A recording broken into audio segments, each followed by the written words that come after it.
When you look at the architecture of the modern world, it's pretty easy to spot the structural design choices that dictate how we move. Right, like stairs, ramps, that sort of thing. Exactly. You see narrow doorways, wide corridors, all of it.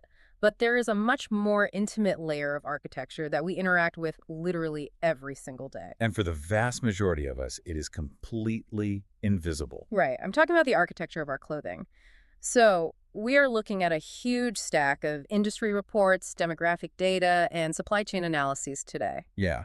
And our mission for this deep dive is to extract the most fascinating insights from this massive kind of quiet revolution happening right now in the fashion industry. Welcome to our deep dive. We are talking about adaptive clothing, specialized apparel designed for people with disabilities, mobility challenges, or different medical conditions. And, the most fascinating part of these notes isn't really the fashion itself. No, it's the intense problem-solving engineering hidden just beneath the seams. It truly is. I mean, it's an engineering revolution disguised as everyday wear. Hmm. Because when we talk about adaptive clothing, we're looking at apparel intentionally designed from the fiber level up. Right. But as you look through the market analysis in these sources, the really staggering thing is the sudden, unprecedented expansion of this sector. Yeah, it's booming. It is forcing the entire global apparel supply chain to fundamentally rethink what a garment actually is, how it's constructed, and ultimately who it's built for. Okay, let's unpack this because Yeah. diving into the mechanics here, the first realization is that this isn't just about taking a standard pattern and grading it up a few sizes to make a shirt baggier. Oh, not at all. That's a huge misconception. Right, we all know the physical limitations of an aging demographic or the challenges of navigating the world in a wheelchair. But what these reports highlight is how historically paralyzed the textile industry has been to address any of this. Yeah, they haven't been able to adapt because their entire global factory tooling is based on rigid, standardized geometry. Which is wild to think about. To understand the friction here, you really have to look at the topological geometry of how clothes are traditionally drafted. So standard pants, for example. Okay. They are drafted on a 2D pattern block designed for a standing vertical cylinder. Meaning the human body in an upright position. Precisely. Right, and think about taking a flat piece of paper and trying to wrap it smoothly around a bent knee or a seated waist without any creases. You physically can't do it. No. The moment that standing cylinder bends at a 90-degree angle, the geometry completely fails. The back of the pants pulls aggressively downward. Exposing the lower back. Exactly. While all the excess material in the front just has nowhere to go, so it pools and bunches up around the waist and hips. Which, for a wheelchair user who is sitting for 12 hours a day, that isn't just a minor aesthetic annoyance. Right, it's an actual hazard. Yeah.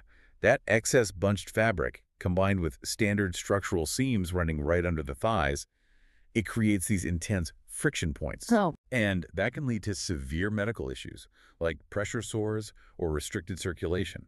So adaptive designers basically have to throw out the traditional pattern block entirely. They're starting from scratch. Exactly. They're engineering garments with topological darts and gussets. Which are essentially inserting triangular wedges of fabric, right? Right, to allow the material to curve without collapsing inward. And they utilize a significantly higher back rise, so the garment actually stays anchored. And they completely scoop out the excess front volume. Yes. Plus, they are entirely repositioning the load-bearing seams away from any areas of the body that bear weight. It's almost like traditional clothing is this legacy software. Oh, that's a good analogy. Right, it's code that simply wasn't built for a huge percentage of its users. I mean, I never realized how much a standard seam or a tiny button could completely ruin someone's day if they have arthritis or sensory sensitivities. Well, and that brings us to the why it matters part of the research. Yeah. Because these specific mechanical changes, they do so much more than just make dressing faster. What do you mean? They actively restore independence and confidence and dignity. They allow individuals to dress themselves with minimal or even zero assistance. Which is huge. It fundamentally alters the trajectory of someone's day. Yeah, and it gets even more complicated when you look at the closures because the standard plastic button is honestly an incredible design flaw if you have limited manual dexterity. Oh, absolutely. But the factory floor physics of replacing those buttons is wild. The sources highlight adaptive garments that use these high-strength magnetic closures hidden behind faux buttons. Right, so you just overlap the fabric and it snaps itself perfectly into place. Exactly. But wait, if we're hiding industrial magnets inside the seams of a shirt, how on earth is a fast fashion factory handling that? Well, normally they can't. Because a standard industrial sewing machine has a metal throat plate, right? And a metal presser foot. Yeah, the magnets would literally stick to the machinery while you're trying to sew it. That sounds like a nightmare. That is exactly the logistical nightmare that has kept mainstream brands out of this space for so long. You have to invent entirely new manufacturing techniques. Like using non-magnetic sewing machine components. Exactly. You have to completely retool assembly lines just to physically construct the garments. And that slows down the units per hour metric that fast fashion relies on to stay profitable. Wow, and that's before we even touch on the sensory aspects, which are just brilliant. Oh, the sensory engineering is amazing. The notes detail how designers are catering to individuals with sensory processing sensitivities by eliminating every microscopic friction point. So we're talking tagless collars, ultra-soft fabrics. And flat lock stitching, which is so clever because instead of a traditional overlock seam, which binds two pieces of fabric together and leaves that bulky ridge of material pressing against your skin. Right, which can be unbearable for some people. Exactly. A flat lock seam butts the two edges of the fabric right next to each other and stitches across them. It creates this perfectly flat, smooth surface. It's like removing the speed bumps from the inside of your clothes. Yeah. So we have this incredibly clever problem-solving engineering, but we have to look at the timing and the catalysts driving this. Why is this exploding right now? Well, looking at the data, there are really three distinct catalysts converging here. Okay. First, we have the mathematical reality of an aging global population. Older adults facing arthritis and mobility limitations, they need practical solutions to maintain their independence. Right. And the second catalyst. A massive shift in consumer consciousness and increased awareness. Advocacy groups, governments, people are actively pushing brands to prioritize true diversity. And the third one is technological advancements, right? Exactly. We now have commercial access to hyper-advanced moisture-wicking materials and smart four-way stretch fabrics that can retain their structural memory. I can see how those advanced textiles suddenly make these complex, adaptive designs scalable in a way they just weren't 20 years ago. But let me play devil's advocate for a second. Is this sudden surge just, I don't know, a passing PR trend for fashion brands trying to score points? Like, is this just performative? If we connect this to the bigger picture, it is absolutely not just a PR trend. It's driven by undeniable permanent demographic shifts. Because of the aging population? Right. And we are talking about a massive, historically underserved market of consumers who are finally demanding that their physical needs be met. And they want it without sacrificing their personal style. Yeah, the demand is clearly there. For decades, this demographic was forced into a false dichotomy. You either wore clothing that functionally accommodated your needs, but looked like sterile clinical medical gear. Or you wore stylish clothing that was physically agonizing to get into. Exactly. And that compromise is no longer acceptable to the consumer. But I'm getting hung up on the math here. You're saying this is a massive market, but the entire economic model of global fashion thrives on lowest common denominator sizing. Right. Mass production. It relies on economies of scale, stamping out 100,000 identical medium-sized shirts to drive the unit cost down to pennies. Yeah. And that doesn't work here. Right, because if every single piece of adaptive clothing requires this level of bespoke, medical-grade tailoring, mass production goes entirely out the window. A factory in Bangladesh can't suddenly pivot to highly individualized patterns without their unit economics completely collapsing. No, they can't. So how is the industry actually surviving this personalization bottleneck? Because mass production just isn't a silver bullet here. That is the single largest hurdle identified in the market analyses. How do you scale individualization? Exactly. Because you're right, the needs are radically diverse. Yeah. Every individual's needs are completely unique. One consumer needs pants drafted for a permanent seated position. Right. Another needs a shirt engineered with specific access ports for a feeding tube or an insulin pump. And another might need asymmetrical sleeves to accommodate a prosthetic limb. So a centralized factory churning out identical garments literally cannot solve this. Exactly. The solution outlined in the research is a complete paradigm shift toward decentralized digital customization.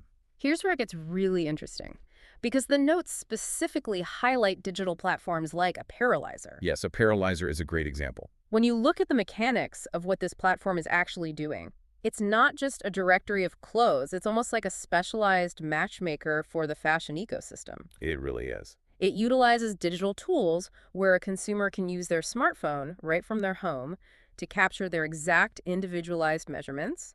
They can map their specific seated dimensions or mobility device requirements. And then the platform translates that data into a standardized pattern file. Right.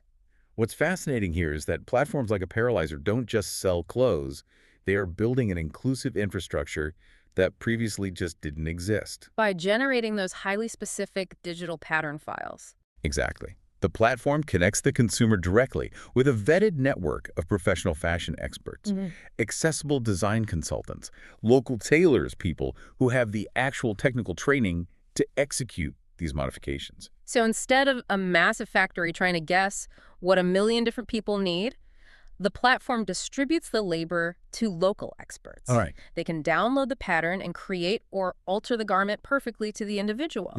It completely flips the traditional fashion model.